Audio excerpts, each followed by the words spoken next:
సుహాస్ గారు, సుహాస్ ఒక హీరో అనడం కంటే ఒక నటుడు, మంచి నటుడు అనిపించుకోవడానికి ప్రతి సినిమాతో ఒక్కొక్క సినిమాకు ఒక్కొక్క వేరియేషన్ చూపిస్తూ మీకంటే ఒక ఫ్యాన్ బేస్ ని పెంచుకోవడం జరుగుతుంది.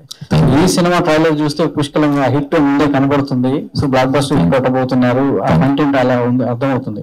సో దానిలో మల్లికార్జున్ మళ్ళీ క్యారెక్టర్ లోకి వెళ్ళడానికి, అంటే నావి బ్రహ్మణుడిగా అటు బ్యాండుగా చేయడానికి సుహాస్ ఎలా కష్టపడాల్సి వచ్చింది? అంటే ఒక యాక్టర్ మామూలుగా డైరెక్టర్ చెప్పిన విజన్ కావచ్చు, లేదంటే ఆయన థాట్ కావచ్చు వెళ్ళడం అనేది, సో మీరు అందులో వెళ్తే తప్ప ఆ క్యారెక్టర్ అనేది స్క్రీన్ మీకు రాదు.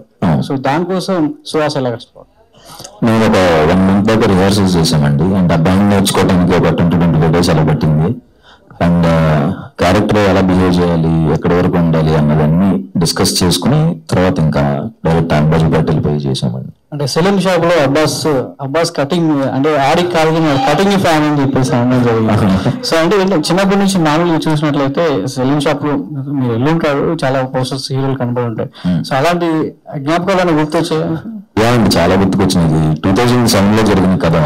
సో చాలా గుర్తుకొచ్చింది. చాలా వాటి కనెక్ట్ అయ్యాను నేను కూడా. చాలా మంది కనెక్ట్ అవుతారు, ఒక్క ఇన్సిడెంట్ గానే కనెక్ట్ అవుతారు.